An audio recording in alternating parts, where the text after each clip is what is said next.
Welcome to my channel. तो आज हम करेंगे सूट की कटिंग, जिसमें मैं बताऊंगी आपको शोल्डर आर्म होल कितना लेना चाहिए। इस सूट में मैं आर्म होल शोल्डर कितना रखूंगी, चेस्ट साइज क्या है, सब डिटेल में मैं आपको बताऊंगी। तो चलिए करते हैं इस वाले सूट की कटिंग, जो कि बहुत आसानी से मैं आपको सिखाने वाली हूँ।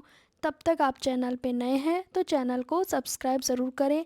यहाँ पे मैं सेंटर से कट कर दूंगी, क्योंकि बीच में डिज़ाइन पट्टी दी हुई है तो उसके हिसाब से मुझे बनाना पड़ेगा। तो इस तरह के सूट में हम सेंटर से कट कर देते हैं। कपड़े को पहले अच्छे से प्रेस कर लें। अब हम फ्रंट पार्ट को, जो ये पट्टी है ना, इसे सेंटर से फोल्ड करेंगे। ये पट्टी हमारी बिल्कुल सेंटर में रहनी चाहिए, इस हिसाब से फोल्ड करें, पिन अप कर लें।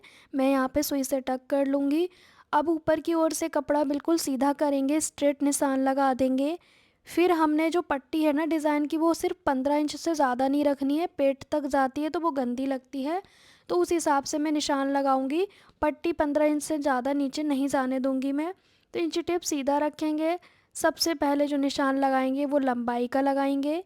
फिर उसमें 3 इंच प्लस तुरपाई के लिए रहेगा, अगर तुरपाई वाली कुर्ती है तो। फिर स्केल से सीधा निशान लगा लेंगे। इस कुर्ती का चेस्ट साइज 42 है, फ्रंट का 7 इंच डीप नेक है और बैक में 3.5 इंच का है। तो उस हिसाब से शोल्डर आर्म होल कैसे लेना है। फुल शोल्डर 15 है, 15 का आधा 7.5 होता है। हाफ इंच माइनस करके लेंगे, क्योंकि फ्रंट में डीप नेक है। ठीक है, तो मैंने 7 इंच शोल्डर लिया है, यहाँ से भी 7 लिया है। आर्म होल हम 7.5 लेंगे, क्योंकि बैक में छोटा नेक है, फ्रंट में डीप नेक है और चेस्ट साइज़ 42 है। तो उस हिसाब से 7.5 इसका ज़रूरी रहेगा आर्म होल लेना, छोटे नेक हैं इसीलिए। यहाँ पे चेस्ट का फोर्थ पार्ट लेंगे, 42 है तो आएगा 10.5। मैं यहाँ पे कोई लूजिंग ऐड नहीं करूँगी, क्योंकि मेज़रमेंट लेते समय लूजिंग हम ऐड कर लेते हैं, फिर जब कटिंग करते हैं तो बिल्कुल फिक्स करते हैं। बॉडी पे कैसे मेज़रमेंट लेना है आप फुल वीडियो सेकंड चैनल पे देख सकते हैं, कमेंट में लिंक लिख सकते हो आप। तो मैंने ऊपर से एक 15 इंच पे निशान लगाया कमर का, फिर एक 22 पे लगाया था हिप राउंड के लिए।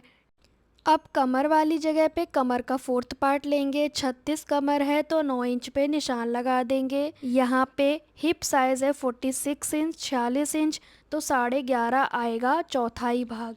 ठीक है, अब जितना हिप लिया था उतना ही हम घेरा लेते हैं। घेरा आप कम या ज़्यादा कर सकते हो, लेकिन नॉर्मली हिप साइज़ के बराबर होता है। मैं आपसे फिर से कहूँगी, आप मेज़रमेंट वाली वीडियो ज़रूर देखें, उससे आपको समझ आएगा कि लूजिंग कितनी ऐड करनी है। बार बार आपको कटिंग के समय कंफ्यूज नहीं होना पड़ेगा कि लूजिंग कितना ऐड करें। मेज़रमेंट लेते समय आप डायरी में नोट कर लें कि कितनी लूजिंग ऐड करनी है, बार बार आपको लिखने की ज़रूरत नहीं है। आधा इंच यहाँ से अंदर की ओर एक निशान लगाएंगे फ्रंट आर्म होल की गोलाई के लिए। ये मेथड ओनली बैक साइड का छोटा नेक है तब करना है, या बोट नेक है या फिर कॉलर वाली है, जब भी बैक में छोटे होते हैं उसी में हम अंदर करेंगे हाफ इंच, अदरवाइज़ नहीं करेंगे। 1 इंच पे हमने गोलाई कर दी है। अगर स्केल ये वाला नहीं है तो आप 1 इंच पे कॉर्नर से गोलाई कर दें, डरने की ज़रूरत नहीं है। फिर आपको एक और गैपिंग पे, 1 इंच की गैपिंग पे आपको दूसरी गोलाई करनी है। देखा आपने, बस हमने ऊपर की ओर से खड़ी गोलाई की है। क्यों? क्योंकि ये बैक साइड से छोटे नेक हैं, अदरवाइज़ खिंचाव होगा। फिर हमने 3 इंच हमने नेक की चौड़ाई रखनी है, क्योंकि नेक है डीप फ्रंट में, तो 3 इंच से ज़्यादा नहीं रखेंगे चौड़ाई। अब हमने जो बचा है शोल्डर, उसको हाफ इंच हमने डाउन कर दिया। डाउन इसलिए करा है क्योंकि बैक नेक छोटा है। डाउन हम केवल करते हैं छोटे नेक में, या कॉलर वाली कुर्ती में, या बोट नेक में। आप मेज़रमेंट की वीडियो सेकंड चैनल पे ज़रूर देखिएगा, आपको अच्छे से समझ में आएगा। फेस टू फेस लाइव भी आती हूँ मैं, आप उस चैनल से ज़रूर जुड़ें। बैक पार्ट के लिए कपड़ा फोल्ड करेंगे, उतना फोल्ड करें जितना आपको ज़रूरत है, ज़्यादा कपड़ा वेस्ट ना करें, क्योंकि हैवी साइज़ में कपड़ा बहुत कम बचता है। तो यहाँ पे मैं चौड़ाई देखूँगी, हिप राउंड से ज़्यादा कोई चौड़ाई नहीं होती है, तो हिप का फोर्थ पार्ट प्लस 2.5 इंच, इस हिसाब से चौड़ाई को नापना होता है। या फिर जो फ्रंट का पार्ट कट किया है उसको रख के देख लेना है आपको। ठीक है, तो फ्रंट पार्ट इस तरह से रख देंगे, बिल्कुल बराबर आ जाए, हर जगह से सेट कर लें। फिर आप ऊपर की ओर से ध्यान से देखें, हाफ इंच एक्स्ट्रा लेंगे बैक पार्ट को, छोटे नेक में 1/2 इंच ऊपर की ओर से बढ़ा के बाकी हम बराबर कटिंग करेंगे दोनों पार्ट की, फ्रंट और बैक की।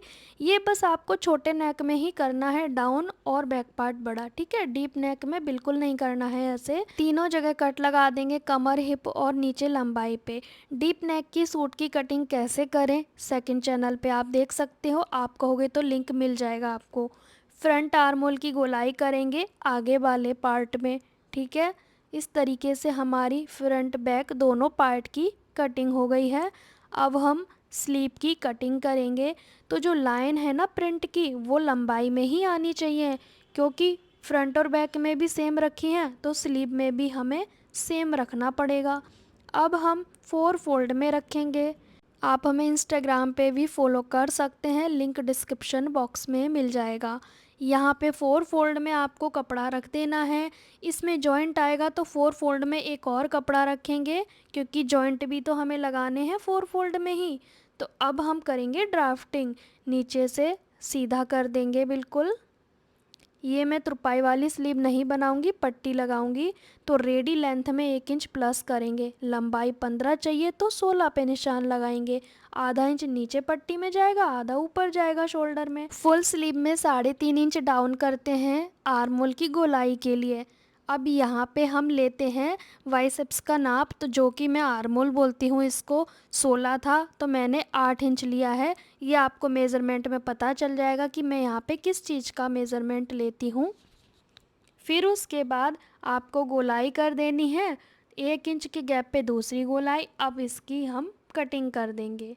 अगर आपको कुछ भी समझ में ना आए तो आप मुझे कमेंट करें, इस वीडियो के नीचे ढेर सारे कमेंट करें, और लाइव सेशन के लिए आप सेकंड चैनल पे जुड़ सकते हैं, ठीक है। तो ये जॉइंट भी हमने कट कर दिया, और ये जो किनारी देख रहे हो ना, ये मैं कट करके निकाल दूंगी, क्योंकि ये टाइट होती है, फिर ये जॉइंट करने में अच्छी नहीं रहती है। कहीं पे भी किनारी का कपड़ा यूज़ नहीं करना है। अब ये हम जॉइंट कर लेंगे ना सिलने के बाद, फिर हम फ्रंट वाली 2 पार्ट में गोलाई करेंगे, अभी नहीं करेंगे, पहले इनको जॉइंट करेंगे। तो यहाँ पे सेंटर पे कट हो गया हमारा। अब मैं इसकी स्टिचिंग करूँगी और अब मैं आपको दिखाऊँगी कि कैसा बना है। स्लीव पे मैंने कुछ इस तरह से बॉटम वाला फैब्रिक यूज़ किया है। इसकी बॉटम की वीडियो भी चैनल पे मिलेगी, पर वो मिलेगी आपको सेकंड चैनल पे। यहाँ पे इस तरह से तिरछे में मैंने डिज़ाइन दिया है, ताकि देखने में भी अच्छा लगे और थोड़ा सा लुक भी चेंज हो जाएगा। तो साइड से तिरछा है और बीच में उठा हुआ है। तो स्टिचिंग इसकी कंप्लीट हो गई है, देख सकते हो। फ्रंट में 7 इंच का नेक है, बैक में 3.5 इंच का। स्लीव का डिज़ाइन कुछ इस तरीके का है। अब मैं इसकी पैंट की स्टिचिंग करूँगी, वो आप सेकंड चैनल पे देख लेना। ये देख सकते हो, इसकी कटिंग स्टिचिंग कर ली। आज मैंने ढेर सारे कपड़े स्टिच किए हैं कस्टमर के, सब कपड़े जाने वाले हैं, सेकंड चैनल पे ज़रूर जुड़ें।